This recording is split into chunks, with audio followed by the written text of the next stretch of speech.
তো গৃহকর্তার আমন্ত্রণে আমাদের এখানে আসা, তো গৃহকর্তা যদি ইচ্ছে হয় আমাদের তো গাইতে হবে। তো গৃহকর্তার ইচ্ছে আজকের আমরা আস্বাদন করব, তাদের খুব ইচ্ছে কৃষ্ণ এবং সুদামার লীলা কথা। কৃষ্ণ সুদামার কথা আজকে আমরা আস্বাদন করব, যে কৃষ্ণ ভক্ত কেমন ভাবে হতে পারেন সুদামা, আবার বন্ধুও কেমন হতে পারেন সুদামা, সেই লীলার কথা প্রসঙ্গ আস্বাদন করব। তাদের ইচ্ছে, তাদের গৃহাঙ্গনে এই কীর্তনটি হবে। চলো শুরু করা যাক কৃষ্ণ সুদামা লীলার কথা। সত্যযুগ থেকে শুরু করব, কলিযুগে এসে শেষ করব। 4টে যুগ ধরে কৃষ্ণ সুদামার লীলার কথা আমরা আস্বাদন করব। প্রথমে আমরা সত্যযুগে যাই। অমায়রা লীলা কিন্তু শুরু হয়ে গেছে, মনে করবে। প্রথমে আমরা সত্যযুগের কথা যাই। গোলক বৈকুণ্ঠ ধামে ভগবান শ্রীবিষ্ণু নিজেকে 4 ভাগে বিভক্ত করেন। দেখবেন শ্রীমদ্ ভাগবতের পাতায় উল্টালে আপনারা পাবেন নামগুলো। 4 ভাগে নিজেকে বিভক্ত করেন বিষ্ণু। কি কি ভাগ শুনে রাখুন। বাসুদেব, শঙ্কর্ষণ, প্রদ্যুম্ন, অনিরুদ্ধ। কটা বললাম? 4টে। কি কি বললাম?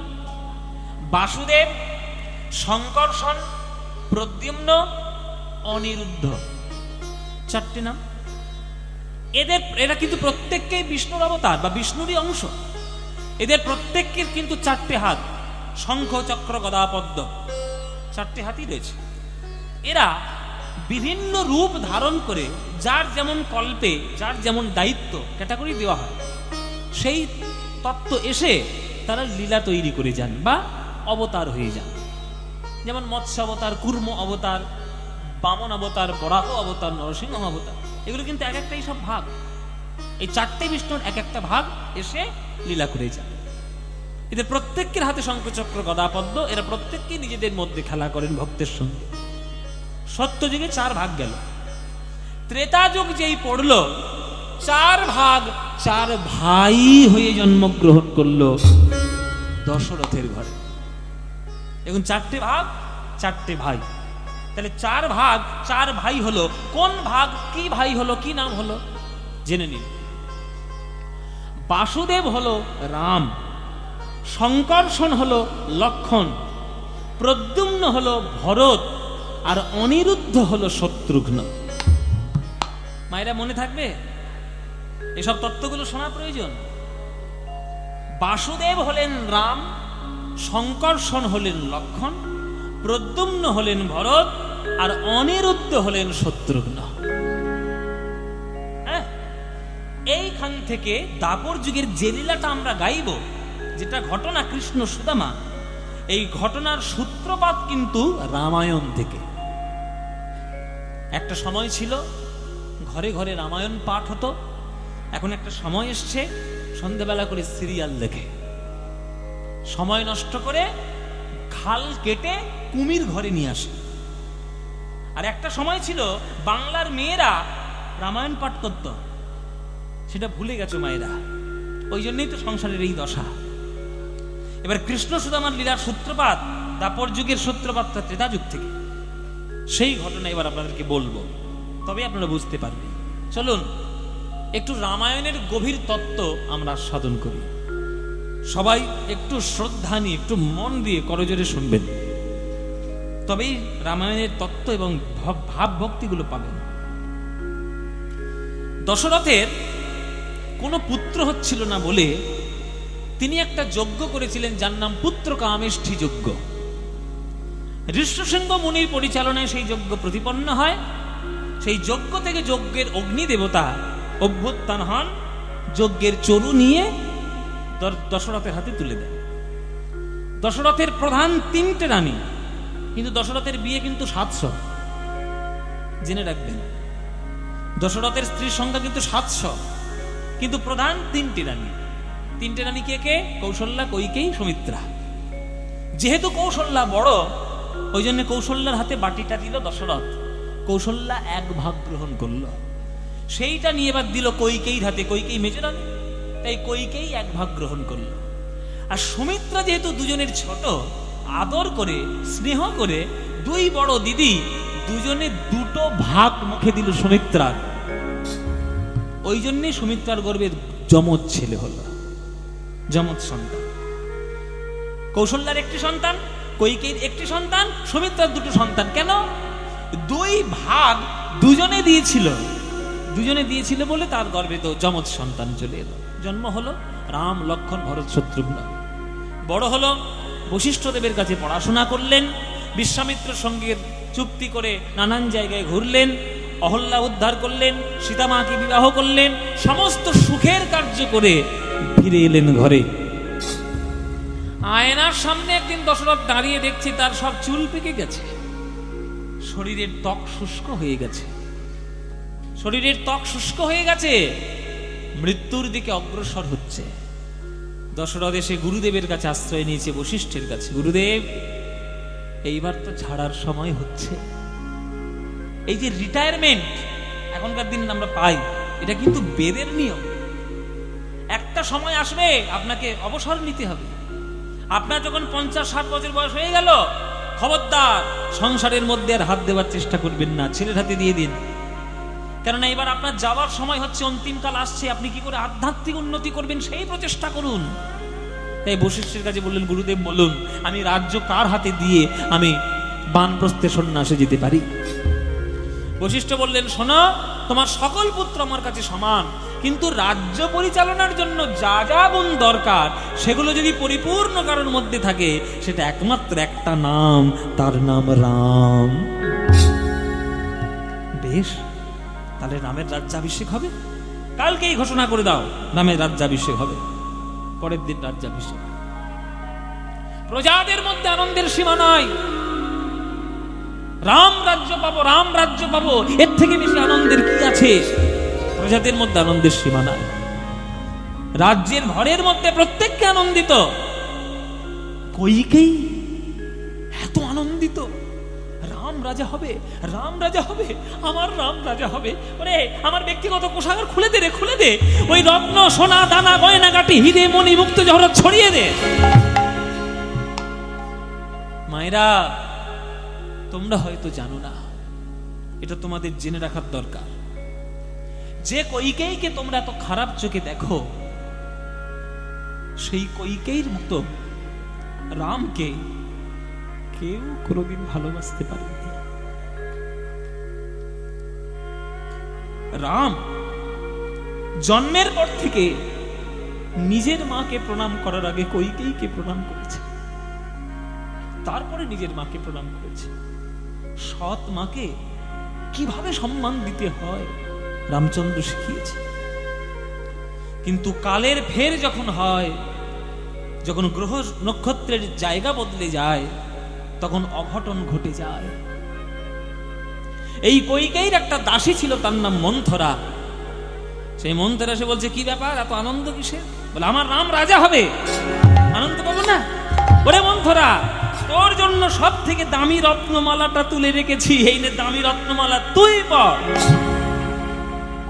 যেই গলায় পরিয়ে দিল, ওই মন্থরা নামক কুবুদ্ধি সম্পন্ন এক মহিলা সেই মালাটা টেনে ছিঁড়ে নিয়ে ছুঁড়ে ফেলল। কৈকেয়ী গেল রেগে। বানরের গলায় মুক্তের হার মানায় না, আমার বুঝে দেখা উচিত ছিল। কেন ফেলে দিলি তুই? কেন আমার দেওয়া মালা তুই টেনে ছিঁড়ে ফেললি? তখন মন্থরার বচন শোন। শোনো বাপু, শোনো বাপু, রাম রাজা হবে না কে রাজা হবে তাতে আমার দেখার দরকার কি? হে, ছোট্টবেলা থেকে আমি তোমার সেবা করছি, আমার নাম মন্থরা। তোমার বাবা কে কয়? কে কয় রাজা? আমাকে তোমার সেবা করার জন্য অন্তর্ভুক্ত করেছিল, ছোটবেলা থেকে মানুষ করেছি। এমনি এমনি মানুষ করেনি, মোটা টাকার মাইনে নিয়েছি। গুনে গুনে ফেলো করি মাখো তেল, আমি কি তোমার পর? তোমার বাপ আমার এতদিন টাকা দিত, তোমার পায়ে তেল মেরেছি।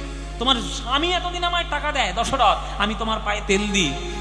দাসী বৃত্তি করা কাজ আমার, আমার নাম মন্থরা। কিন্তু কৈকেয়ী, তুমি দাসী নও। আজ রাম রাজা নেই, তাই কৌশল্যা কিচ্ছু বলছে না। যেই রাম রাজা হয়ে যাবে অমনি কৌশল্যা বলবে, কিরে আমার ছেলে তো রাজ্য পেয়ে গেল, তুই কি করবি কইকেয়ী? ভাল লাগবে? সতীনের পায়ে তেল মাখাতে ভাল লাগবে?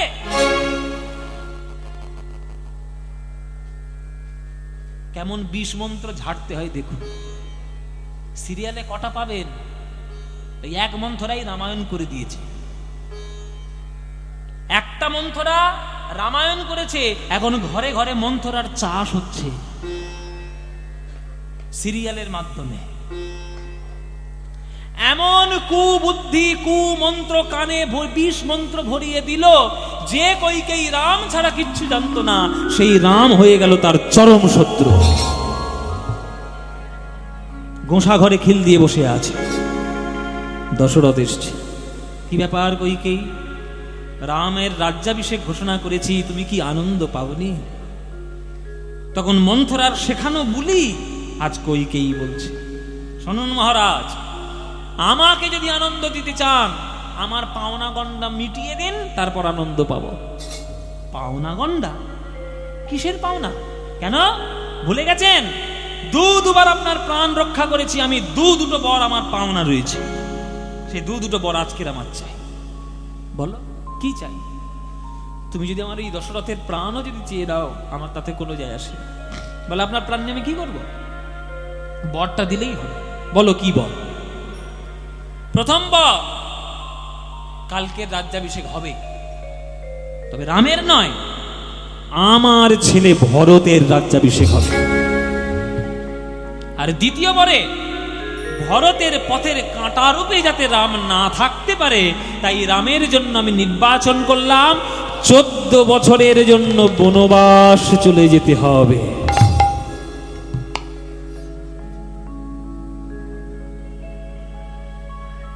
দশরথ হতভম্ব। মায়েরা চুপ করে গেলেন, কিছু বলতে পারছেন না। খানিকক্ষণ পর কইকেই বলছে, কি হলো, কথা বলছেন না কেন? দশরথ বলছেন, আমি কিছু বলতে পারছি না, ভাবছি। কইকেই, তোমার মনের মধ্যে যে এতদিন ধরে এই ষড়যন্ত্র চলছিল, এটা তো আমি ঘুণাক্ষরেও টের পাইনি। আমার রাম তার মাকে যত না সম্মান দিয়েছে, তার থেকে বেশি সম্মান তোমাকে দিয়েছে। নিজের মাকে প্রণাম না করে প্রথম প্রণাম তোমায় করে, আর তোমার মনের মধ্যে এই বিষ সমুদ্র ছিল, আমি ঘুণাক্ষরে টের পাইনি। তুমি কি বলছো কি কইকেই? ভেবে চিনতে বললে না বলার দরকার বলে দিলে? তুমি ভেবে চিনতে বলো। আমি রামকে রাজা ঘোষণা করে কোনো ভুল কাজ আমি করিনি। কেন করিনি? আমি প্রমাণ এক্ষুনি দেখিয়ে দিচ্ছি। দেখো প্রমাণ, প্রমাণ দেখো। রাম রাম বাবা, বলুন বাবা কি হয়েছে বলুন। রাম, তুমি আমার ছেলে, আমি তোমার বাবা। তুমি এখন সাবালক, বিবাহ করে স্ত্রীকে নিয়ে ঘরে এসেছ অগ্নি সাক্ষী করে। আমি যদি বাবা হয়ে তোমাকে কয়েকটা আজ্ঞা দিই, আমার আজ্ঞা পালন করতে পারবে বাবা তুমি? রামচন্দ্র বলছেন, কি বলছেন আপনি বাবা? আপনি যা বলবেন তাই হবে, বলুন বলুন। রাম,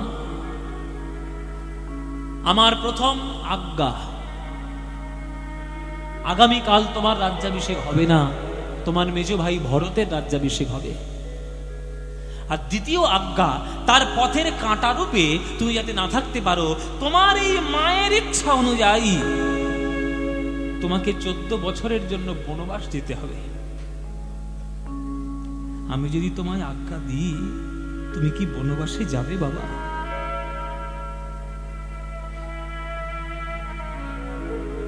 রামচন্দ্র বলছেন, আপনি কি বলছেন বাবা? আমার জন্ম হয়েছে কার জন্য? আপনার জন্য। আপনার মনে চিন্তা এসেছিল আমার একটা সুপুত্র জন্ম নিক, তাই আমার জন্ম। আপনি যেটি বলবেন সেটিই হবে। আমার তো চতুর্দিক থেকে মঙ্গল হয়ে গেল বাবা। ভাইকে রাজ্য প্রদান,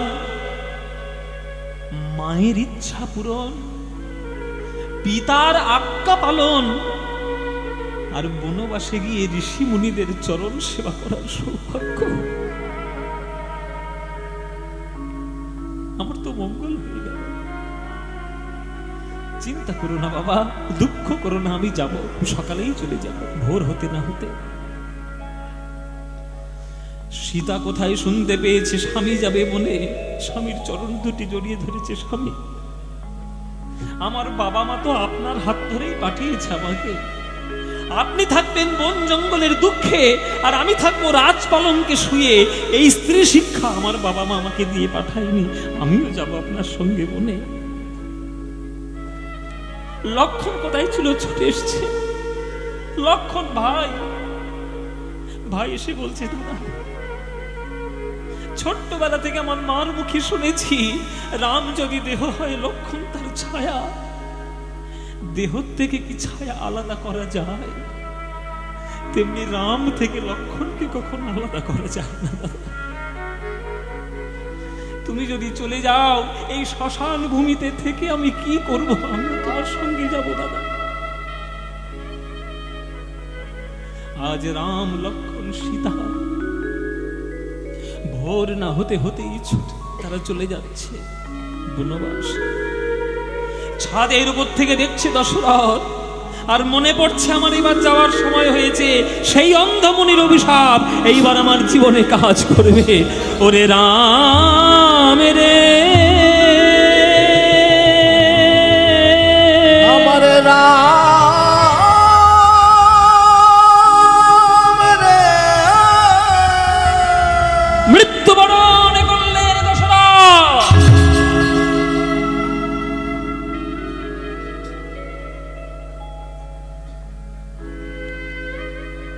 ভরত তখন বাড়িতে ছিল না, মামার বাড়িতে ছিল। পরের দিন ছুটে এসেছে। আমার বাড়িটা এরকম লাগছে কেন? শ্মশান ভূমির মতো লাগছে কেন আমার বাড়ি? আমার বাড়ির সেই সুখ স্বাচ্ছন্দ্য কই? আমার বাড়িটাকে শ্মশান কে করেছে? রাজ্য শুদ্ধ লোক আঙুল তুলে বলছে, নাটক করবে না ভরত, নিজের মাকে গিয়ে জিজ্ঞেস কর। মা, তুমি?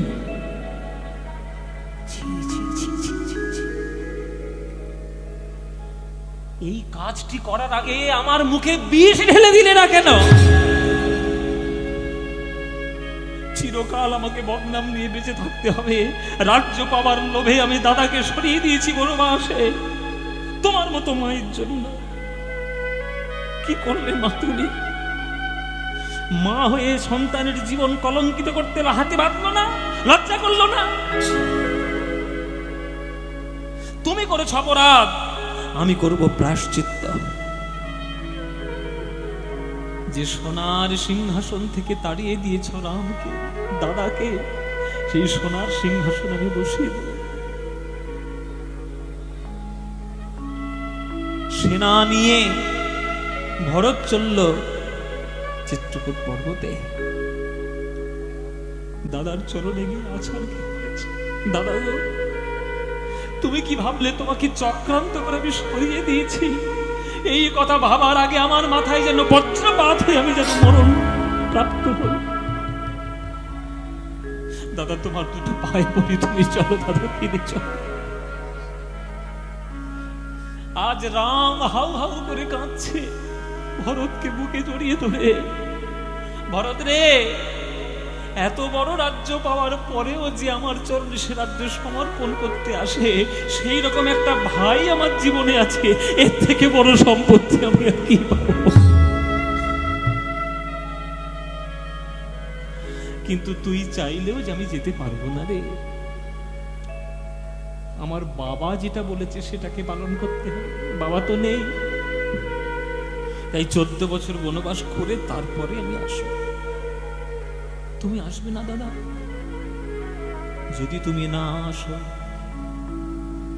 তোমার ওই শ্রীচরণের পাদুকা আমার মাথায় তুলে দাও। তোমার সিংহাসনে বসার মতো যোগ্যতা আমার নেই, আমি মাটিতেই শুয়ে থাকবো, সিংহাসনে তোমার পাদুকা দুটি রেখে দেব, আমি রাজ্য করব। কিন্তু কথা দিয়ে গেলাম দাদা, 14 বছরের একটা দিন যদি আসতে ঘরে দেরি হয়েছে, এসে তুমি ভরতের মরা মুখ দেখবে।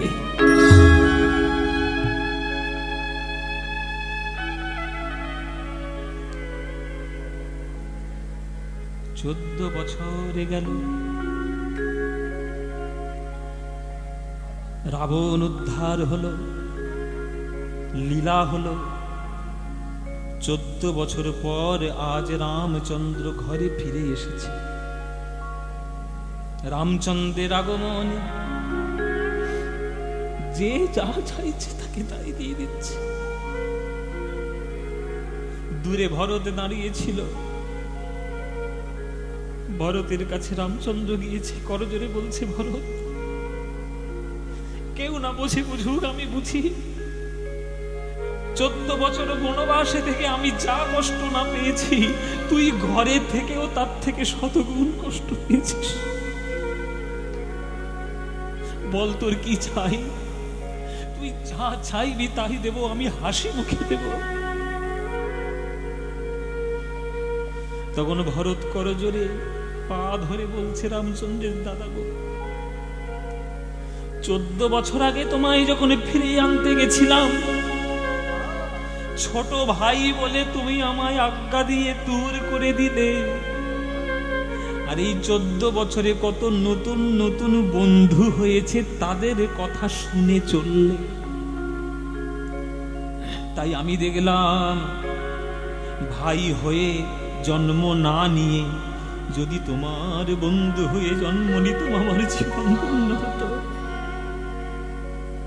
তাই দাদা গো, তোমার দুটো চরণ ধরি, যদি কিছু দিতে হয় সামনের জন্মে আমায় এই আশীর্বাদ দাও, তোমার বন্ধু করে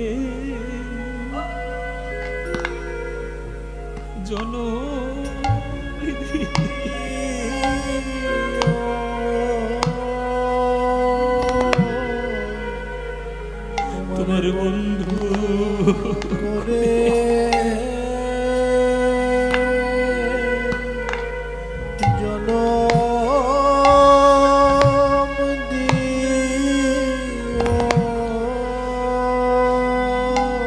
আমি তোমায়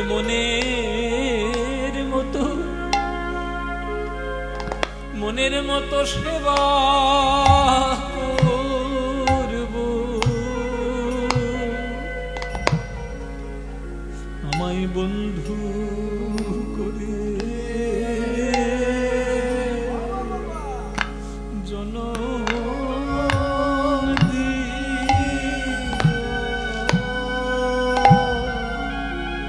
তোমার মনের মতো সেবা করব, তোমার কাঁধে চড়ব,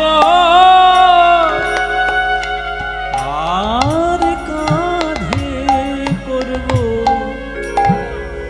তোমায় মনের মতো সেবা করব, কাঁধে চড়ব, কাঁধে চড়ব। তখন বাধা দিলেও আমি শুনব না গো, মনের মতো সেবা করব। তখন বাধা দিলেও আমি শুনব না, তোমার কাঁধে চড়ব, কাঁধে করব, বাধা দিলেও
রামচন্দ্র বলছে তথাস্তু।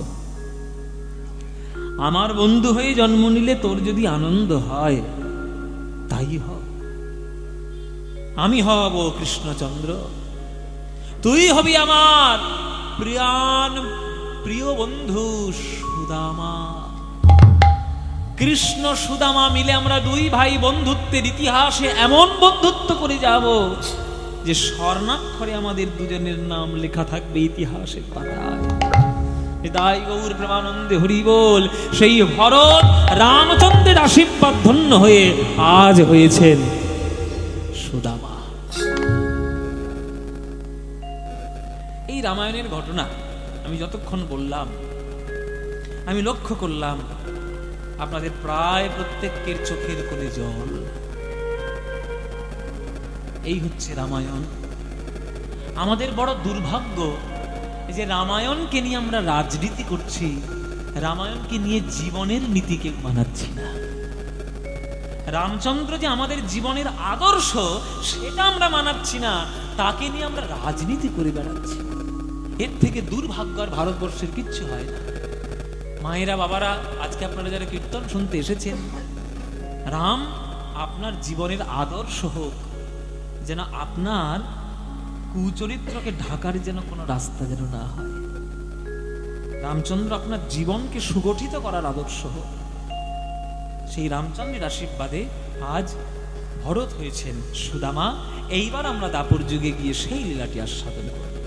চলুন, রামায়ণের ঘটনা যখন হলো, রামচন্দ্রের একটা গান গাইতে গাইতেই আমরা বৃন্দাবনে প্রবেশ করব। দাপর যুগের লীলা, রামচন্দ্রের একটা ভজন গাইব কি গাইব না? চলুন, রামচন্দ্রের ভজন, সংস্কৃত ভজন। কার লেখা? তুলসীদাসের লেখা। তুলসীদাস, স্বামী তুলসীদাস শিব ঠাকুরের আজ্ঞায় রামায়ণ রচনা করতে বসেছিলেন। একদিন তুলসীদাস স্বপ্নের মধ্যে দেখলেন ভগবান শিব ঠাকুর এসেছে। শিব ঠাকুর এসে বলছে, কিরে তুলসী, মনে শান্তি পাচ্ছিস না? বলে, প্রভু, কিভাবে আমি আমার জীবনে শান্তি পাবো? তোমাকে কিভাবে তুষ্ট করব? শিব ঠাকুর বললেন, কেন? আমি যাকে ভালোবাসি তুইও তাকে ভালোবাস, তাহলে আমিও সন্তুষ্ট হব। তুমি কাকে ভালোবাসো প্রভু? বলে, আমি তো পঞ্চবদনে একটাই নাম করি, রাম রাম রাম রাম। শ্রীরামচন্দ্রের তুই মহিমা রচনা কর। তখন তুলসীদাস রচনা করলেন শ্রীরামচরিত মানস।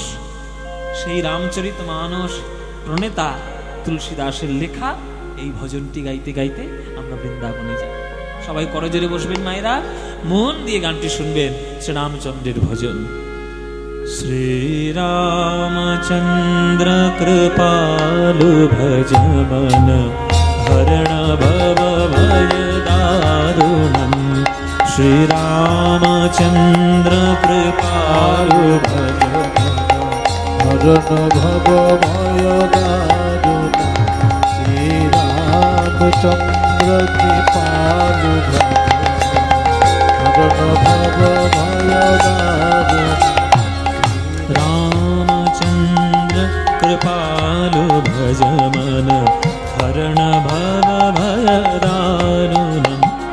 नवकंज लोचन कंज मुख कर कंज पद कंजारुणम्। श्री रामचंद्र कृपालु भज मन हरण भव भय दारुणम्। श्री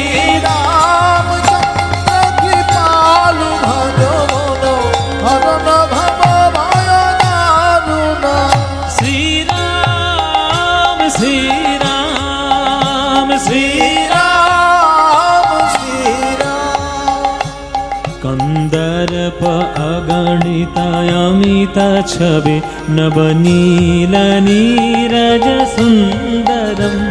पटपीत मानहु तडित रुचि शुचि नौमि जनक सुतावरम। श्री रामचंद्र कृपालु भज मन हरण भव भय दारुणम्। श्री रामचंद्र कृपालु भज मन हरण भव भय दारुणम्।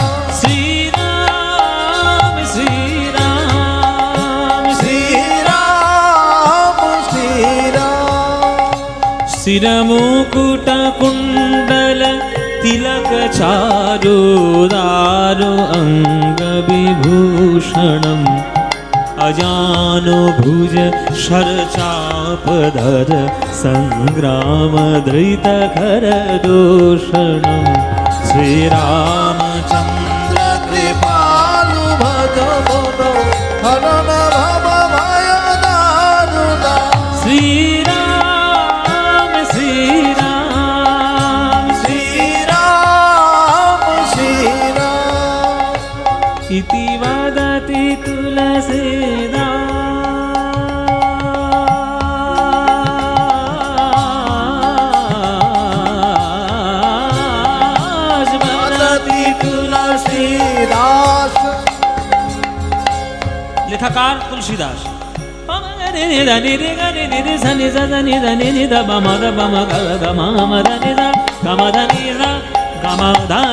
वदति तुलसीदास शंकर शेष मुनि मनरंजनम मम हृदय कंज निवास को कामादि खल तल गंजनम। मानेটা কি? ইতি वदति তুলসীদাস, বলছেন তুলসীদাস, ইতি वदति তুলসীদাস শঙ্কর শেষ মুনি মনোরঞ্জনম। শঙ্কর মানে কে? শিব। শিব বলুন, শেষনাগ বলুন, শত সহস্র ঋষি, কোটি কোটি কোটি ঋষি মুনি বলুন, তাদের মুখ থেকে, তাদের বদন থেকে শ্রীরামচন্দ্রের বর্ণনা করে তারা কুল কিনারা পাচ্ছেন না। আর আমার হৃদয়, মামার হৃদয় কঞ্জ নিবাস, হৃদয় গুহায় বাস করছে কে? কাম আদি খল দল গঞ্জনম। কাম ক্রোধ লোভ মোহ মদ মাৎসর্য হিংসা বিদ্বেষ জাল জুয়া চুরি সব মনের মধ্যে জমা করে রেখে দিয়েছি। এই নোংরা মনের মধ্যে শ্রীরামচন্দ্রের বাস হবে? এটা কে বলছেন? তুলসীদাস বলছেন। তাহলে তুলসীদাস যদি এই কথা বলেন, আমরা কি বলবো? আমাদের হৃদয়ে কি বাস করছে মায়েরা? শুধু লোকে সর্বনাশ করবো কি করে সেই চিন্তা, লোকের সর্বনাশ করবো কি করে সেই চিন্তা। মানে কেউ যদি একটু সুখে থাকতে চায়, আমার একটু গা চিড়বিড় করছে, আমি সুখে থাকতে দেব না। এ তো সবারই করে, হ্যাঁ সবারই আছে। একজন সুখে আছে, সুখে আছো, আচ্ছা বাবা সুখে থাকো, এইটা আমরা বলতে পারছি না। তার সুখে আছে, দাঁত চিড়বিড় করছে, কি করে তার সর্বনাশটা করবো? কি করে হবে রামচন্দ্রের বাস হৃদয়ের মধ্যে? কি করে রামচন্দ্রকে বাস করাবেন? হবে না। মামার হৃদয় নিবাস কঞ্জ কুরু কামাদি খলদল গঞ্জনম। যেদিন মনটাকে শুদ্ধ করতে পারবেন, সেদিন জানবেন ভগবানের সেবার উপযুক্ত হয়েছেন আপনি। ইতি বদতি তুলসীদাস নিধনি রে গরে রে গনে নিধনি রে নিগরে নিধনি রে সা মগ মদনি নিধনি নিধনি নিধনি সনি দ পম দ পম পম গরে নিধনি রে গ মদনি সনি সা ধনি সনি সা ধনি সনি সা। वदति तुलसीदास शंकर शेष मुनि मनरंजनम मम हृदय कंज निवास को कामादि खल दल गंजनम। श्री रामचंद्र कृपालु भज मन हरण भव भय दारुणम। श्री रामचंद्र कृपालु भज मोनो हरण भव भय दारुणा श्री राम हृदय और हरि श्री राम श्री राम श्री राम श्री राम श्री সবাই জয়ধ্বনি দিন, বলুন মর্যাদা পুরুষোত্তম ভগবান শ্রী রামচন্দ্র কি, जानकी नाथ श्यावर श्री रामचंद्र की, दशरथ नंदन रघुकुल भूषण भगवान श्री रामचंद्र की। এলাম আমরা বৃন্দাবনে, শ্রীরামচন্দ্রের আশীর্বাদ নিয়ে আমরা এলাম দাপর যুগে। তাহলে জানতে পারলাম সুদামা কে হয়েছে? ভরত, যার গর্ভে জন্ম নিয়েছিল, হ্যাঁ সেই পিতা মাতার নাম হচ্ছে বাবার নাম হচ্ছে মটুক, মায়ের নাম হচ্ছে রচনা দেবী। রচনা দেবীর গর্ভে জন্ম নিয়েছেন, মটুকের ঘরে জন্ম নিয়েছেন। আজ সুদামা কৃষ্ণের সঙ্গে খেলা করতে যাবে সকালবেলায়। মা সুন্দর করে একটা রত্নমালা পরিয়ে দিয়েছে। এই সুদামা, তুই যেমন আমার পেটের ছেলে, কানাই আমার বুকের ছেলে। পেটের ছেলে বুকের ছেলে মানে বাবা, সুদামার মা বলছে তুই আমার পেটের ছেলে, তুই আমার গর্বের ছেলে, আর কানাই হলো আমার হৃদয়ের সন্তান, আমার হৃদয়ের টুকরো।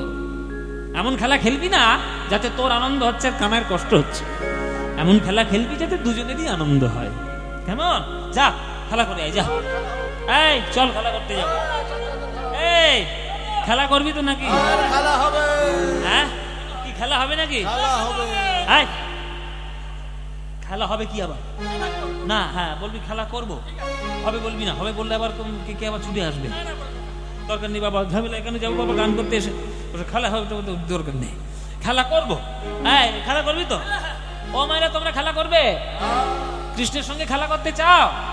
এই তাহলে খেলা করবো। এই মায়েরাও বলেছে খেলা করবে। বল কি খেলা করবি বল। আবার আজকে কি খেলা বল? একদম নতুন খেলা আছে। বল না, আরে বল না, বল না। ভাবি ভেবে নি দাঁড়া, কি খেলা যায় কি? বাহ বল। ছেঁড়া পাতার ভালো পাতা। এটা আবার কোনো খেলা হলো? আরে নতুন খেলা কি যায় ভালো ছেঁড়া পাতা ভালো পাতা, এটা আবার খেলা? খেলা। ও মায়েরা তোমরা খেলা খেলেছো নাকি? ছেঁড়া পাতা ভালো পাতা? বাচ্চাগুলো যে বাচ্চাগুলো কোথায় গেল রে? এই এই ছেঁড়া পাতা ভালো পাতা কি রে? এই বল আগে ছেঁড়া পাতা ভালো পাতা কি? বাচ্চাগুলো মনে মনে ভাবছে কেন কীর্তন শুনতে লাগবে কি জানি। ঘরে কার্টুন দেখছিলাম বসে, ভালোই ছিল, এই কীর্তনে আরো ঝামেলা। ও মায়েরা ছেঁড়া পাতা ভালো পাতা মানে হলো কৃষ্ণের ছিল 24 জন বন্ধু, আর কানাই বলাই 2 ভাই, তাহলে 24 2 26। 26টা পাতা পাড়া হবে, একটা পাতা ছেঁদা করে দিয়ে তার মধ্যে গুলিয়ে দেওয়া হবে। হ্যাঁ, সেইটা 25টা পাতার সঙ্গে গুলিয়ে দেওয়া হবে। সবার চোখ বেঁধে দেওয়া হবে, সবাই একটা একটা করে পাতা তুলবে। যার ভাগ্যে কপাল ভালো তার পাতাও ভালো, আর যার কপালে এই পাতা ছেঁড়া, কপাল গেল। আসল খেলাটা হচ্ছে কাঁধে করা আর কাঁধে চড়া, ঠিক কিনা? তা তুই কি করবি? তুই কাঁধে করবি না কাঁধে চড়বি? চড়বো রে, কাঁধে করবে, কত কষ্ট করা যাবে, কাঁধে চড়বো। তুই আমার কাঁধে চড়বি? ও মা, ওর শরীরটার দিকে তাকাও, আমার শরীরটার দিকে তাকাও।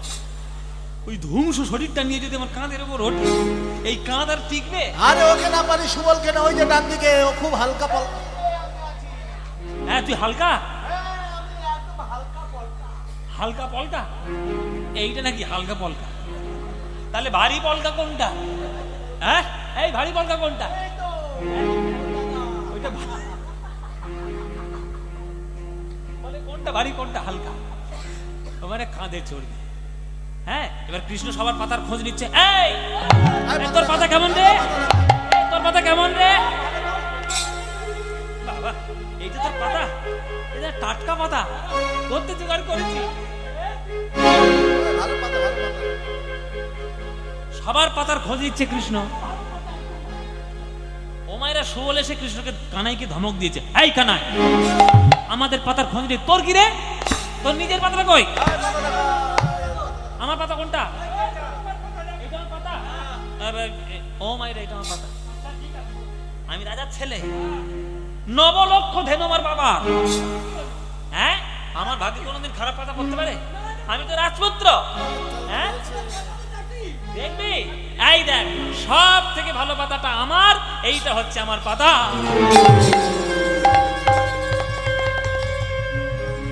এই তুই বেছে বেছে আমার জন্য ছেঁড়া পাতা দিচ্ছিস? যেই পড়েছে ছেঁড়া পাতা, ওই 24 জন ছুটে এসছে, চোর চোর চোর চোর চোর চোর চোর চোর চোর। এই চোর হয়ে যায়, কারণ কাঁধাই চোর, কাঁধে ওঠ। কাঁধে চড়াতে হবে, মানে কানাই কাঁধে করে নিয়ে ঘুরবে। আমি এই যে এতক্ষণ যা কিছু বললাম সব নাটক, সব কটা নাটক বাবা। 24টা 26টা পাতার মধ্যে কোন পাতাটা ছেঁড়া এটা কানাই জানে না? এই ও জানে না, ও জানে না, বাট নাটের গুরু তো ওইটাই, সব বনে সে ওইটাই তো। হ্যাঁ কিচ্ছু জানে না, একবার কিছুই জানে না, এই হচ্ছে বদমাইশ। কিন্তু তবুও রোজ ইচ্ছা করে ছেঁড়া পাতাটাই তুলে নেয়। কেন নেয়? দর্শন আছে, প্রেম আছে। ছেঁড়া পাতাটা না তুললে তো কোনো সখাকে কাঁধে বসাতে পারবে না, আর কাঁধে বসাতে না পারলে তার চরণ দুটো বুকের মধ্যে জড়িয়ে ধরতে পারবে না।